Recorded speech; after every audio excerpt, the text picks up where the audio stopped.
Bismillahirrahmanirrahim. Assalamualaikum warahmatullahi wabarakatuh. Innal hamdalillah assalatu wassalamu ala Rasulillah sallallahu alaihi wasallam wa ala alihi wa ashabihi wa man tabi'ahum bi ihsanin ila yaumiddin. Qala Allah ta'ala ya ayyuhalladzina amanu taqullaha haqqa tuqatih wa la tamutunna illa wa antum muslimun fa inna asdaqal hadithi kitabullah wa khairal huda hudan nabiy sallallahu alaihi wasallam wa syarrul umuri muhdatsatuha fa inna kulla muhdatsatin bid'ah wa kulla bid'atin dhalalah wa kulla dhalalatin finnar.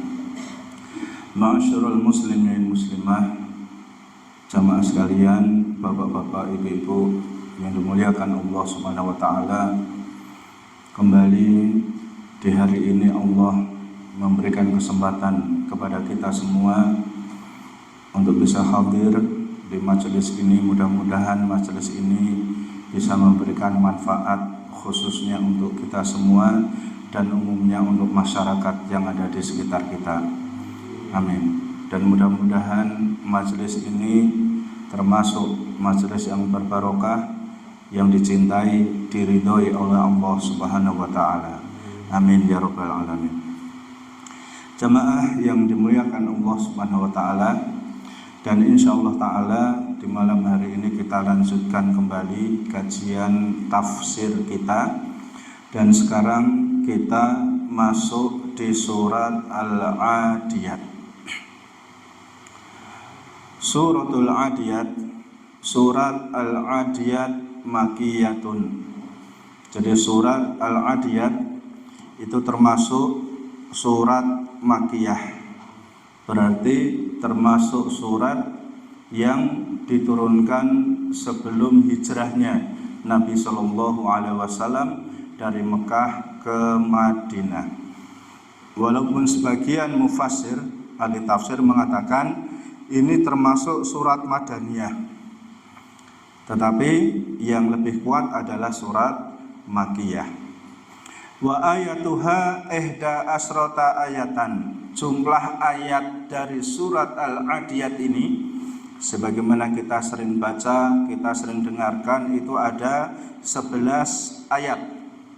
Dan ini adalah termasuk surat yang ke-100 dari surat-surat yang ada di dalam Al-Quran. Kemudian surat ini dinamakan surat Al-Adiyat.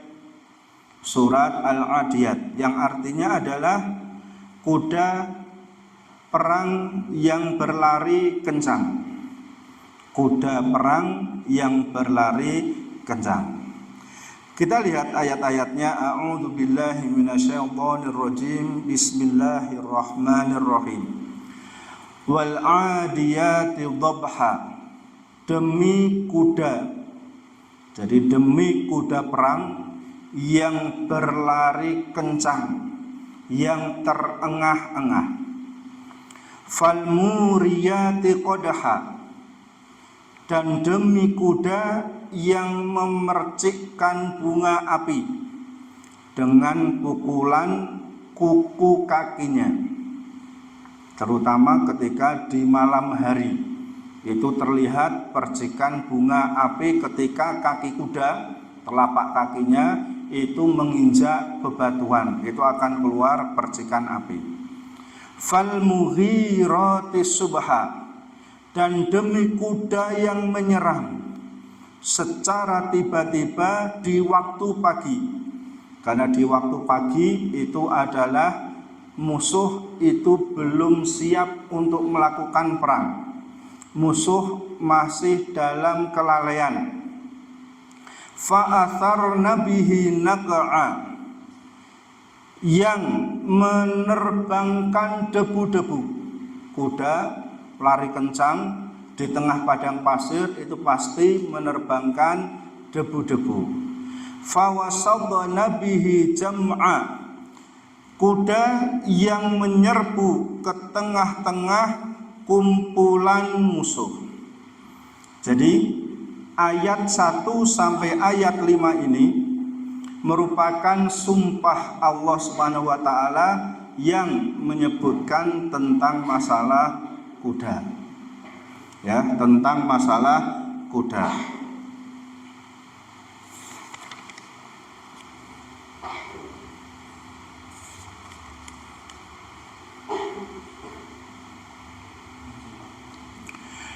Kemudian ayat berikutnya, innal insana lirabbihi lakanud. Innal insana lirabbihi lakanud. Sesungguhnya manusia itu terhadap Rabb-nya, terhadap Allah Subhanahu wa taala, lakanud, sungguh banyak ingkarnya. Banyak ingkarnya.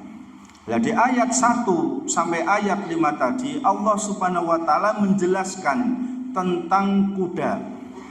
Bukan membandingkan manusia dengan kuda, tapi di situ Allah itu menggambarkan, menjelaskan tentang kuda. Dan kuda itu sebagaimana kita ketahui, kalau kuda itu dirawat, kuda itu diberi kandang yang baik, kemudian dikasih makanan, minuman yang baik oleh tuannya, kira-kira kuda itu nurut enggak? Nurut apa enggak? Nurut. Ya, kira-kira nurut. Kuda kalau diperlakukan dengan baik. Nah, harapannya manusia pun juga seperti itu. Ketika sudah diberi penghidupan oleh Allah Subhanahu wa taala, diberi hidup, kemudian diberi rizki, diberi air, diberi napas, diberi makanan, minuman, tempat tinggal dan seterusnya, harapannya manusia itu juga menjadi manusia yang nurut, manusia yang taat. Harapannya seperti itu. Ya. Karena kuda itu termasuk, sebagaimana kita ketahui, termasuk hewan yang mudah untuk diajari. Karena kalau kita ketahui bahwasanya ada 3 jenis hewan yang dikatakan cerdas, pintar, bisa diajari.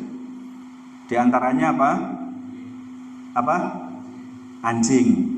Ya, anjing itu termasuk hewan yang cerdas. Bukan dibandingkan dengan wong loh ya. Dibandingkan dengan sesama hewan, anjing itu cerdas. Maka ada anjing yang dilatih sebagai anjing pelacak, ada anjing yang bisa dilatih sebagai anjing pemburu. Kalau anjing dilatih sebagai anjing pemburu, itu nanti kalau dia menerkam mangsanya, dimakan enggak? Enggak, digondol. Gondol, misal dia nerekam kijang misalnya atau rusa, digondol kemudian dikasihkan kepada tuannya. Enggak mungkin dia akan memakan. Ini kalau anjing yang sudah terlatih, anjing yang cerdas. Tapi kalau anjing yang enggak bisa dilatih, suruh memburu rusa, mesti dipangan dewe. Ini anjing yang kudune yang cerdas ini ya. Berburu ya dipangan dewe. Tapi sebetulnya anjing pemburu itu adalah terkam, kasihkan ke tuannya. Itu adalah anjing pemburu seperti itu. Kemudian hewan kedua yang termasuk cerdas adalah kuda ini. Kuda itu juga cerdas, bisa dilatih. Kita lihat ya para joki-joki yang naik kuda itu kuda disuruh loncat, suruh belok kanan, kiri, berhenti, suruh ngangkat kakinya dan seterusnya, bisa diajari. Kemudian kalau sudah berhasil, perlu dilem juga kuda itu, ditepuk-tepuk. Ya, tepuk-tepuk itu istilahnya terima kasih, thank you. Kalau dia sudah berhasil loncat. Kita lihat ya, beberapa pelatih kuda seperti itu. Ya, kalau di pondok kita ada 7 kuda di sana, dilatih, setiap bisa loncat, setiap bisa ini itu dan sudah ditepuk-tepuk. Kuda mudeng, kalau itu adalah ucapan terima kasih kepada diri dia itu dilem seperti itu. Kemudian ada jenis hewan yang ketiga yang termasuk cerdas adalah apa Pak? Kebu. Kebu itu terkenal bodoh. Ya. Yang termasuk cerdas adalah yang biasa disaksikan anak-anak, lomba-lomba. Lomba-lomba kalau di katanya angkatan laut itu ya, kalau dulu katanya dikasih ranjau atau apa dalam air untuk ngirim ini itu dan seterusnya bisa.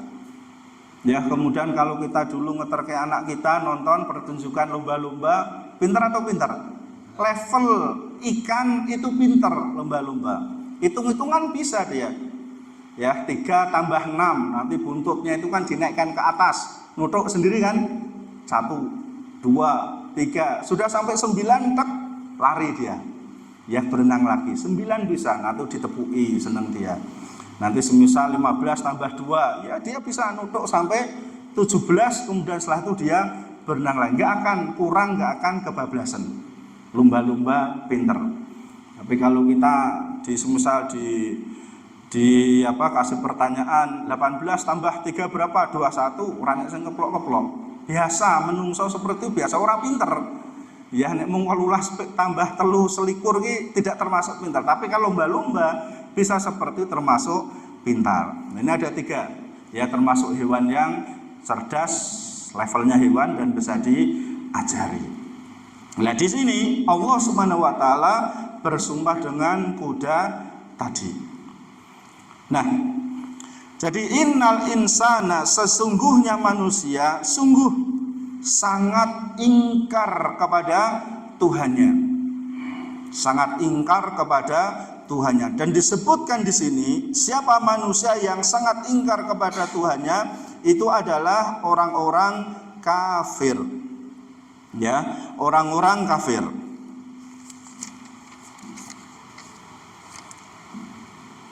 Jadi al-kafiru al-muradu minal insani al-kafirul jahilu bi rabbih ta'ala, adalah orang-orang kafir, orang-orang jahil yang bodoh terhadap keberadaan Allah Subhanahu wa taala. Adzalzi lam tatahadzab ruhuhu, yang belum terdidik rohnya.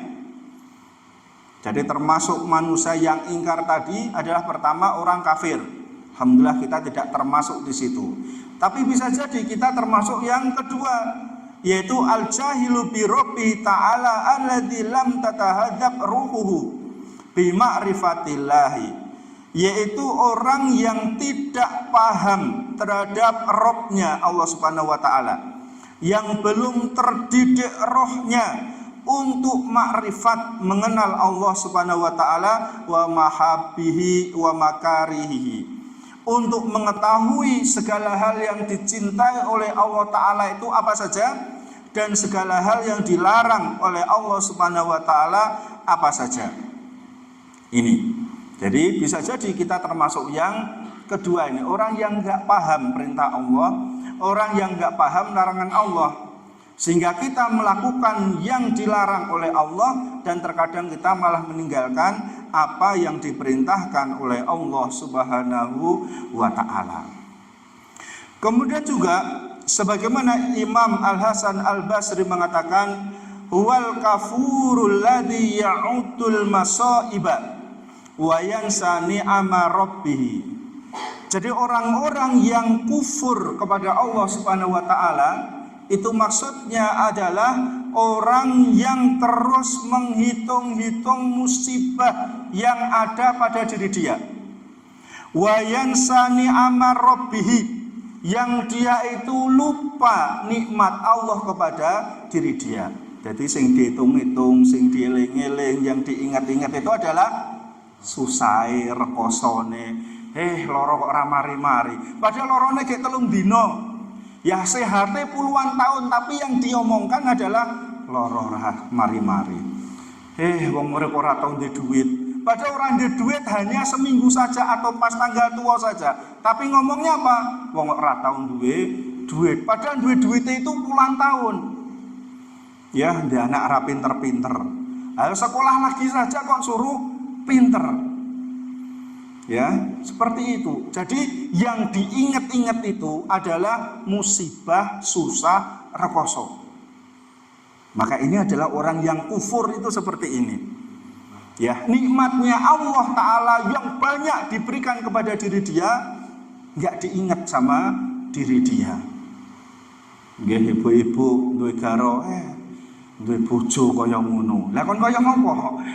Ya, di bojo kaya ngono, ora mudengan karo wong wedok. Padahal mudengnya cuma sekali, 2 kali, 3 kali. Mudengnya itu lebih banyak kali sebetulnya. Tapi itu yang dieling-eling saja. Nggih napa nggih, Bu? Rodok nggih ya. Kadang-kadang seperti itu. Nah, maka orang yang seperti ini kata Imam Hasan Al-Basri termasuk al-kufur bini amillahi ta'ala, kufur terhadap nikmat Allah Subhanahu wa ta'ala. Maka kita harus banyak mengingat akan nikmat Allah Subhanahu wa ta'ala. Jangan kita banyak menyebut kekurangan-kekurangan yang ada, susah-susahnya saja, tetapi yang kita ingat justru kebaikan-kebaikan Allah yang diberikan kepada diri kita. Karena sebagai salah satu contoh terbaik untuk diri kita adalah musibah atau sakit yang menimpa Nabiullah siapa? Nabi Ayub. Nabi Ayub. Ya, Nabi Ayub itu diberi sakit oleh Allah Subhanahu wa ta'ala selama 7 tahun. Loro terus 7 tahun Nabi Ayub ini. Sampai saking parahnya sakitnya ini, sampai keluarganya itu tidak sanggup ngopeni Nabi Ayub, akhirnya meninggalkan Nabi Ayub alaihi salam. Sampai dari dagingnya itu keluar ulat-ulat. Di sini jenengnya apa? Set ya. Ya, keluar setnya, ulat-ulat dari daging dia. Saking parahnya. Kemudian ada orang yang datang kepada Nabi Ayub, mintalah kesembuhan kepada Allah Subhanahu wa ta'ala agar engkau ini sembuh. Ya, maka dijawab oleh Nabi Ayub, aqamtu fin naimi sab'ina sanatan wa uqimu bil bala sab'as sinina wa hina idin as'aluh. Saya ini berada dalam kenikmatan selama 70 tahun. Jadi beliau penuh kenikmatan, sehat selama 70 tahun. Kemudian Allah uji aku untuk sakit sekarang ini hanya 7 tahun. Hanya 7 tahun.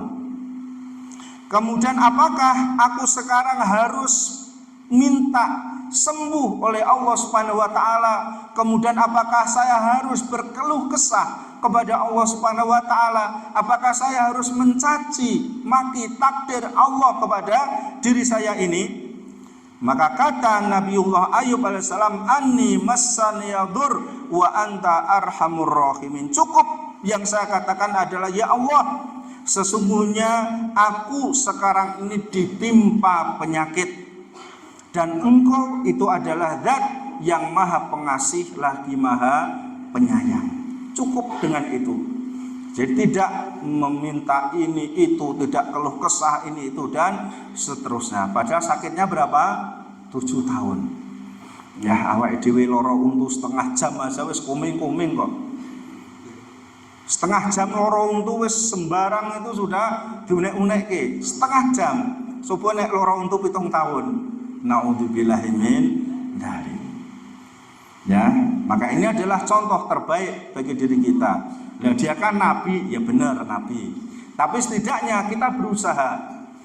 Dari apa yang menimpa kepada kita sekarang ini, janganlah kita nyebut-nyebut yang susah-susah saja, yang menderita-menderita saja, yang sulit-sulit saja. Tapi ingat-ingat kebaikan Allah Subhanahu wa ta'ala yang lain yang ada pada diri kita. Orang-orang di sekitar kita punya orang tua misalnya, mungkin pernah nyentak sekali 2 kali kepada diri kita. Mertua kita mungkin pernah nyentak sekali 2 kali kepada diri kita. Jangan itunya saja yang kita eling-eling, tapi kebaikan yang lain. Omah iki sing gak iso po, mertua misalnya. Disentak pisan ya ora apa-apa, kudu nyentak iki paling ora ya 12 tahun kudune. Sentak pisan wis loro ati. Ya, dengan anak, dengan istri kita mungkin ada kata-kata enggak benar dan seterusnya, maka kita harus bersabar. Jangan yang buruk-buruk, yang jelek-jelek yang kita ingat. Ini adalah penjelasan dari firman Allah Subhanahu wa ta'ala. Ya. Dari ayat innal insana li rabbihi lakanut. Wa innahu ala dzalika lasyahid. Dan sesungguhnya manusia itu sungguh menyaksikan akan keingkarannya. Jadi manusia itu betul-betul melihat bahwasanya dia itu melakukan keingkaran, betul-betul menyaksikan sendiri keingkarannya.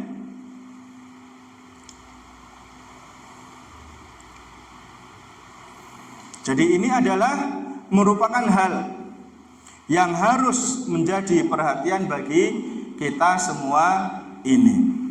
Ya, karena memang ada manusia yang jelas-jelas ingkar kepada Allah Subhanahu wa taala. Contohnya adalah seperti di zaman Fir'aun yang namanya Qarun. Ya, Qarun, zaman Fir'aun itu rajanya Qarun, kemudian insinyurnya namanya Haman, kemudian miliardernya namanya Qarun. Ini bersatu negara kuat. Ya, ada bosnya, ada pemimpinnya, ada pemikirnya. Jadi kuat negara ketika itu. Nah, untuk Qarun ini adalah seorang yang kaya raya. Konon dari gudang-gudangnya yang ada perbendaharaan dari Qarun ini, kunci-kuncinya itu diangkat berapa orang? 8 orang ya. Yang kuat-kuat itu enggak kuat untuk mengangkat kunci-kunci dari gudang-gudangnya Qarun. Kemudian Qarun itu kalau keluar ya dari istananya, keluar dari rumahnya itu membawa kemewahan.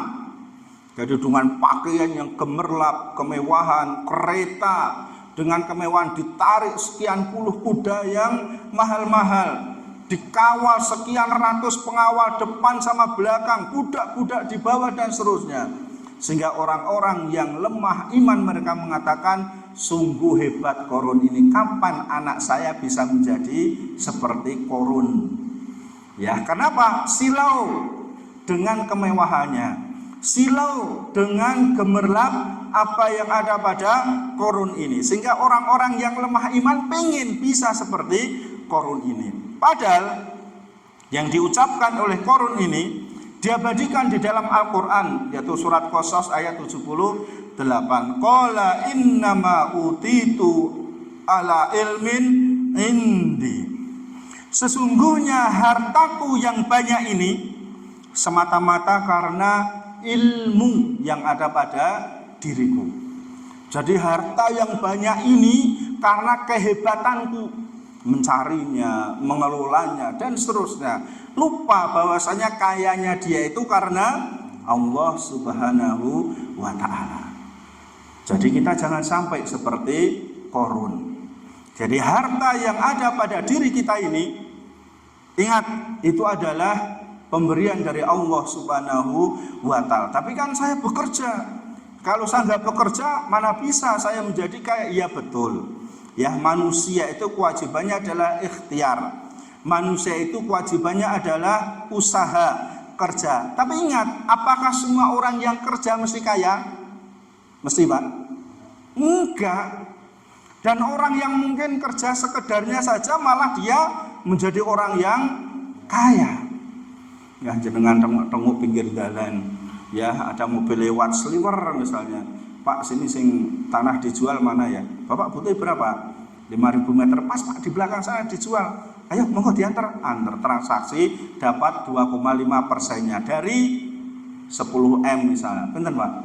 Betul usah dihitung ya, itu duit TDW. Ya. Tengok-tengok nek arep sugih ya sugih. Ya, karena itu adalah pemberian dari Allah Subhanahu wa taala. Jadi jangan sampai apa yang ada pada diri kita ini kita nisbatkan, kita kaitkan hanya dengan usaha kita semata. Pak bisa kaya seperti ini. Ya lihat, dulu saya kuliahnya di SMP-nya favorit, SMA-nya favorit, kuliahnya kaporit misalnya. Kuliahnya favorit juga di UGM, wah, Universitas Gajah Mungkur ya. Ya Universitas Gajah Mada, S2 dan seterusnya. Ya makanya saya usahanya bisa seperti itu. Betapa banyak yang seperti itu tapi tidak kaya. Ya jangan disandarkan pada diri kita sendiri, jangan. Karena itu akan membuat kita menjadi kufur dan takabur. Pak kok sudah umur 55 tahun kok kelihatan seger lu. Saya makanannya dijaga, nutrisinya, olahraganya. Betapa banyak yang nutrisi terjaga, olahraga terus tapi mati malah. Ya, sakit-sakitan. Banyak yang seperti itu.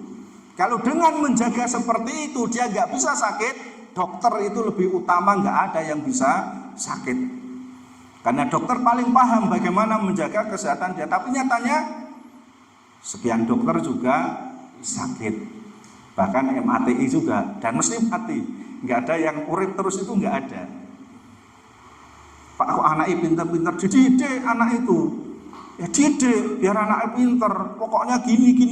Betapa banyak anak yang dididik tidak pinter, anak yang diajari beradab tidak beradab. Jangan lupa kita bahwasanya itu semua karunia dari Allah Subhanahu wa taala. Tapi ingat, kita ada kewajiban untuk ikhtiar, kita untuk berusaha, berdoa, kemudian diakhiri dengan tawakal, pasrah kepada Allah Subhanahu wa taala. Karena diantara makna tawakal itu adalah ikhtiar, berusaha, kemudian pasrah kepada Allah Subhanahu wa taala. Bukan hanya tawakal itu pasrah saja, bukan. Karena di zaman sahabat itu ada sahabat ke masjid mengendarai unta, kemudian unta udah dibiarin gitu aja, ditegur sama yang lain, kenapa enggak dicancang, diikat untanya? Ya kalau Allah takdirkan dia masih milik saya, enggak akan pergi.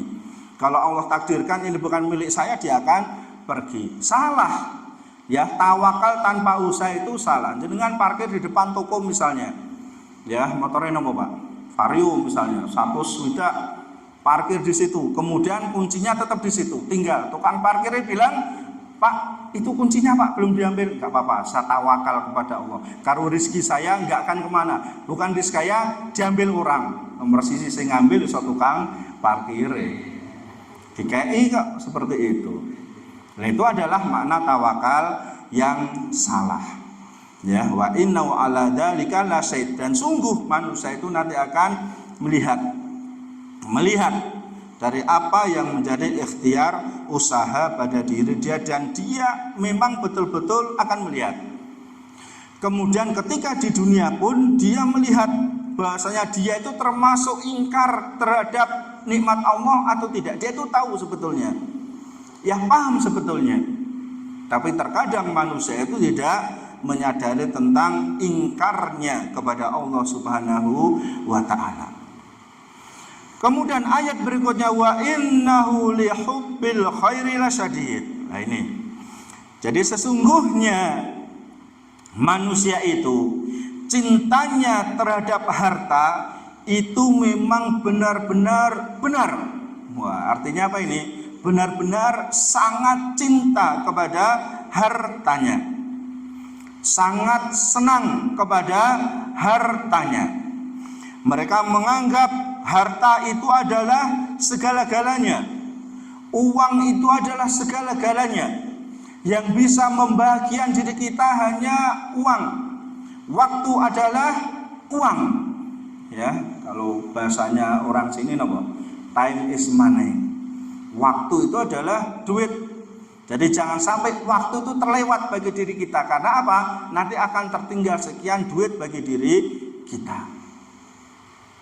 Jadi manusia seperti itu, sangat cinta ya kepada dunia, sangat cinta kepada dunia. Kemudian tadi, jadi harta itu memang seakan-akan jadi barometer, jadi ukuran kemuliaan seseorang. Jadi kalau kamu ingin menjadi orang mulia, kamu harus kaya. Tapi betapa banyak orang itu tidak mulia gara-gara uangnya, gara-gara hartanya. Padahal di dalam Al-Quran, di dalam hadis Nabi SAW, kita kalau ingin menjadi seorang yang memiliki derajat di dunia, terlebih lagi di akhirat, adalah ketika kita mengetahui ilmu agama. Yarfa'illahu alladhina amanu minkum tul ilma darajat. Allah itu akan meninggikan derajat orang-orang pertama yang dia itu beriman kepada Allah Subhanahu wa taala, betul-betul yakin imannya kepada Allah Subhanahu wa taala, bukan kepada yang lain. Kepercayaannya kepada Allah Subhanahu wa taala, bukan kepada yang lainnya. kemudian ketika dia termasuk ahli ilmu, dia paham tentang halal haram, dia paham mana tauhid, mana syirik, dia paham mana sunnah, mana bid'ah, dia paham mana yang berpahala, mana yang maksiat, mana yang sunnah, mana yang bid'ah, dia paham. Maka dia akan ditinggikan derajatnya oleh Allah Subhanahu wa taala di dunia maupun di akhirat. Ya, ketika dia bisa benar-benar melakukan seperti itu. Dan justru orang-orang kaya, orang-orang yang banyak hartanya, kalau dia tidak memiliki ilmu, tidak paham terhadap agama, maka dia akan terhinakan, minimal hina di sisi Allah Subhanahu wa ta'ala. Terlebih harta yang dia cari itu harta dari jalan yang diharamkan oleh Allah Subhanahu wa ta'ala. Kemudian susah-susah cari, dibelanjakan ke jalan yang tidak diridhoi oleh Allah Subhanahu wa ta'ala, dibelanjakan ke hal-hal yang bermaksiat kepada Allah Subhanahu wa ta'ala, ya, untuk miras, untuk zina dan seterusnya. Maka carinya itu tidak diridhoi oleh Allah, kemudian dibelanjakannya ke jalan yang dibenci oleh Allah Subhanahu wa ta'ala. Dijelaskan oleh Rasulullah sallallahu alaihi wasallam, ta'isa abdu dinar, celaka hamba dinar. Wa abdu dirham, celaka hamba dirham. Wa abdul khamisah, celaka hamba sutra. Kalau ukuran kekayaan itu adalah orang itu memiliki dinar yang banyak. Memiliki dinar yang banyak. Satu dinar itu sekitar 4/4 gram. Ya, kalau dirham itu dengan ukuran sekian. Kemudian khamisah di sini itu adalah sutra. In u'tiya radiya, ketika diberi dia senang, mendapatkan dinar, dirham, senang dia. Ya, senang. Pokoknya kalau usahanya berhasil, kemudian dia mendapatkan harta yang banyak, senang. Wa illam yu'ta sakhita, ketika dia tidak diberi, dia akan menjadi marah, dia akan menjadi murka. Transaksi gagal, marah-marah dia. Ya, marah-marah dia. Kemudian dia pengen usaha apa, gagal, marah-marah dia. Pokoknya kalau dia tidak mendapatkan dinar, dia tidak mendapatkan harta. Kalau sekarang kita ini tidak mendapatkan rupiah diri kita, maka kita marah, mencaci maki takdir, kemudian nyalahkan ini, itu, dan seterusnya. Maka ini adalah termasuk orang-orang yang ta'isa, yaitu orang-orang yang dikatakan Nabi Shallallahu Alaihi Wasallam adalah orang yang celaka. Ya, orang yang celaka. Karena orang yang seperti ini itu adalah harta, itu adalah termasuk puncak cita-cita dia. Harta adalah tujuan utama dia ketika hidup di dunia. Padahal Rasulullah Shallallahu Alaihi Wasallam menjelaskan, wala taj'al dunya akbara hammina, jangan sampai engkau jadikan dunia itu sebagai puncak dari cita-cita kita. Jangan sampai dunia itu sebagai puncak cita-cita kita, sebagai puncak dari tujuan kita hidup di dunia. Itu jangan sampai kita hanya mencari dunia saja, kita mencari harta saja, kita mencari jabatan saja, jangan. Karena ingat, ini adalah fase kedua dari kehidupan kita. Di dunia kita paling sekian tahun diri kita. Kemudian setelah itu kita beralih ke alam yang ketiga, yang itu juga pasti kita akan masuk ke dalam, yaitu alam kubur atau alam barzakh. Sehingga jangan sampai kita melihat sesuatu itu karena uang, karena harta. Ada dua orang yang melamar anak kita misalnya, ya, kita punya anak gadis, yang satu pegang Alphard, yang satu pegang kitab misalnya. Milih mana, Pak? Milih Alphard yang dalamnya ada kitab. Itu podo sama. Ya, tapi orang itu sekarang lihat hanya karena mobilnya saja, harta saja, mobil rental banyak kok. Ya kita nggak tahu, tertipu dengan rentalan kan kita nggak tahu. Dia ngomongnya mobil saya, padahal mobil rental, bisa jadi mobil pinjaman, bisa jadi. Apalagi dia termasuk orang yang tidak jujur, kita belum kenal sama dia. Ya sementara yang datang membawa kitab dipangan apa nih, gitu ya. Ya mosok urip arep mangan kitab. Yo sing wong pondok mana yang makan kitab kan nggak ada. Semua makannya sama, sego. Ya lauknya sama, ikan, telur dan seterusnya. Jadi kadang orang itu silau kepada orang lain hanya karena harta saja. Nek wis tumpakane apik seperti itu, wah, terus kaya-kayanya dia itu orang yang sukses, orang yang bahagia dan seterusnya. Padahal kita nggak tahu sebetulnya kehidupan dia itu bagaimana. Seorang pedagang, omsetnya misalnya 10M, omsetnya 10M, utangnya 12M kan bisa sebetulnya. Ya ketoke sugih. Ya padahal itu hanya uang muter saja. Rumahnya ketoke bagus, tibake masih nyicil. Ya mobilnya apik, nyicil juga. Motornya apik, nyicil juga misalnya. Ya, yang sebelah omahe elek, nyicil. Motornya elek, nyicil. Wis mesake yang seperti ini. Tapi intinya kita jangan sampai melihat seseorang itu karena hartanya saja. Ya jangan sampai kalau itu sebagai barometer kemudian jadi sandaran bagi diri kita. Ingat apa yang disabdakan Nabi SAW tadi, wala taj'al dunya akbar hammina. Jangan sampai ya puncak cita-cita hidup kita itu hanya mencari dunia saja, jangan sampai. Kalau kita mendapatkan dunia, alhamdulillah kita syukuri. Tapi kalau dunia belum kita dapatkan, kita bersabar. Karena sejatinya kehidupan seorang mukmin adalah kehidupan setelah kehidupan dunia ini. Tapi jangan sampai kita juga melepas dunia, solke gitu aja dunia. Pura butuh dunia. Ya nggak bisa seperti itu. Ya kita tetap butuh dunia. Kita butuh dunia. Dunia tidak boleh kita lepas. Tapi ingat, itu bukan tujuan utama kita. Maka dikatakan ya imsik al-mala biyadika, pegang harta itu dengan tanganmu, wala tudkhil fi qalbika, tapi jangan masukkan ke dalam apa qalbi, hatimu.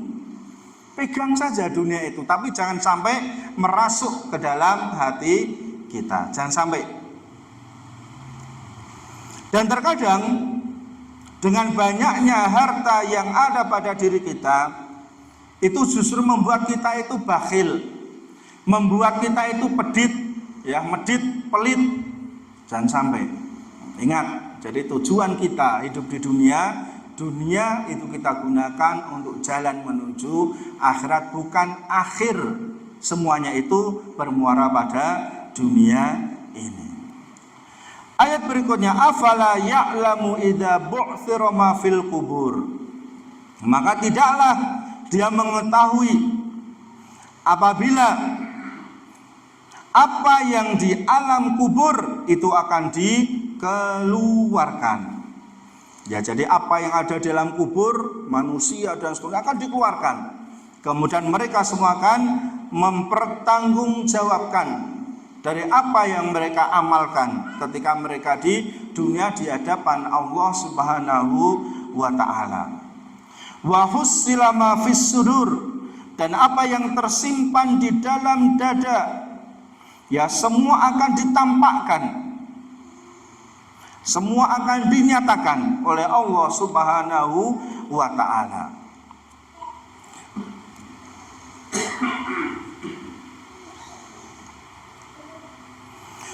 Kemudian kata Nabi SAW, yusyarun nasu yaumal qiyamah hufatan uratan hurlan.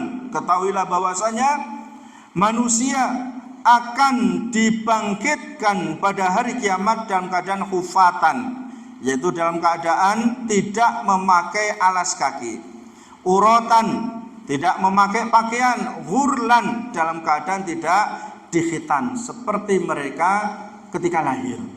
Kemudian dikembalikan kepada Allah Subhanahu wa taala seperti bayi yang terlahir juga. Keadaan seperti itu, tapi bayi tua. Ya, kalau lahir kan bayi masih kecil, ini bayi tua. Tapi semua akan dikembalikan kepada Allah Subhanahu wa taala dan tidak ada satupun harta yang kita bawa. Jadi meskipun ketika mati dhisik iki senengane di Samsu misalnya, kok sebelahnya ketika mati, enggak ada manfaatnya. Senengnya dia topi miring ketika hidup misalnya, di toko sebelah enggak akan bermanfaat. Senengnya motor apa, taruh sebelahnya, enggak ada manfaatnya. Senengnya mobil misal, taruh di situ, enggak ada manfaatnya. Ya, karena yang bermanfaat itu adalah amal perbuatan ketika dia hidup di dunia, bukan datiah dari benda-benda tadi. Inna rabbahum bihim yauma idzil lakhabir. Sesungguhnya Rabb kalian, yaitu Allah Subhanahu wa taala, pada hari itu akan mengkhabarkan dari apa yang telah terjadi. Jadi kebaikan akan dibalas kebaikan oleh Allah Subhanahu wa taala, keburukan akan dibalas keburukan oleh Allah Subhanahu wa taala. Sehingga di sini Allah Subhanahu wa taala berfirman, imtubdus shadaqati fani'immahi. Apabila kalian menampakkan sedekah kalian, maka itu baik.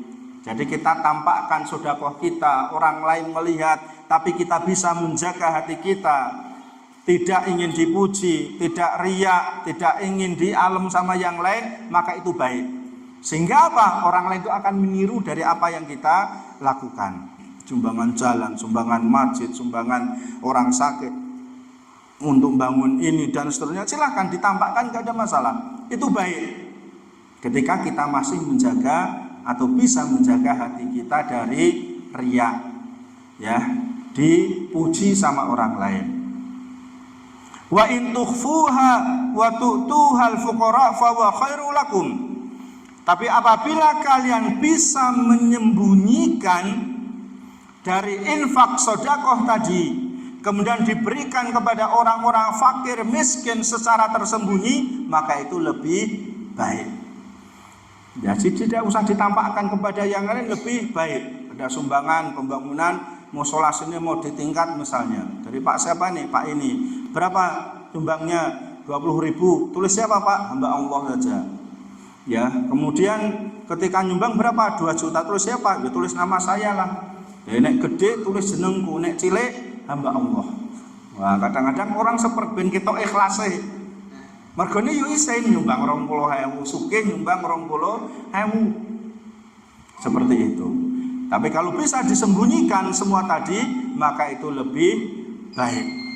Itu lebih baik kalau bisa disembunyikan. Wa yukaffir ankum min sayyi'atikum, maka Allah akan menghapuskan dari kesalahan-kesalahan kalian. Wallahu bima ta'maluna khabir. Allah itu maha mengetahui dari apa yang kalian amalkan. Jamaah yang dimuliakan Allah Subhanahu wa taala, jadi itu adalah gambaran surat Al-Adiyat kepada diri kita semuanya. Dari Allah bersumpah tadi dengan menyebut ya sifat-sifat dari kuda tadi. Secara umum kuda itu memiliki sifat bisa al-adwu, bisa berlari kencang. Kemudian bisa memercikan bunga api dari kuku kakinya, berbenturan dengan batu, terutama lari di malam hari. Kemudian ada sifat ghazi, yaitu bisa menyerang di tengah-tengah musuh. Dan kuda tadi ketika dipelihara dengan baik, dia akan menjadi kuda yang baik, kuda yang nurut. Begitu pula kita manusia, kita dipelihara oleh Allah Subhanahu wa taala. Tapi terkadang kita tidak merasa kita itu dipelihara, diupaini sama Allah. Terkadang kita nggak merasa. Sugih ya sugihku dhewe, sehat karena aku dhewe, anakku pinter ya karena aku ndhisik pinter, bojoku pinter, anakku pinter wajar. Ya, delok bapake sik kan seperti itu. Anaknya ayu-ayu, ganteng-ganteng, oh bapaknya ganteng, ibunya ayu, anaknya ayu, ganteng, wajar. Nah kadang-kadang kita lupa ya bahwasanya itu semua itu sebetulnya nikmat dari Allah Subhanahu wa taala. Maka manusia itu memang banyak ingkarnya. Pertama, orang-orang kafir itu banyak ingkarnya. Kedua, orang-orang yang jahil terhadap nikmat Allah tadi. Orang yang enggak paham nikmat Allah tadi, dan manusia itu betul-betul melihat sebetulnya yang seperti itu. Jadi mudah-mudahan Allah Subhanahu wa taala itu memberikan yang terbaik untuk diri kita, senantiasa membimbing kepada diri kita semua, menjaga iman takwa kita semua, menjaga kita termasuk orang-orang yang pandai bersyukur kepada Allah Subhanahu wa taala, dengan harapan Allah menambah nikmat-nikmat kepada diri kita semua. Wallahu a'lam bishawab. Ada benarnya dari Allah Subhanahu wa taala, ada kekurangan dari diri saya sendiri. Wa akhiru da'wana alhamdulillahirabbil alamin. Wassalamualaikum warahmatullahi wabarakatuh.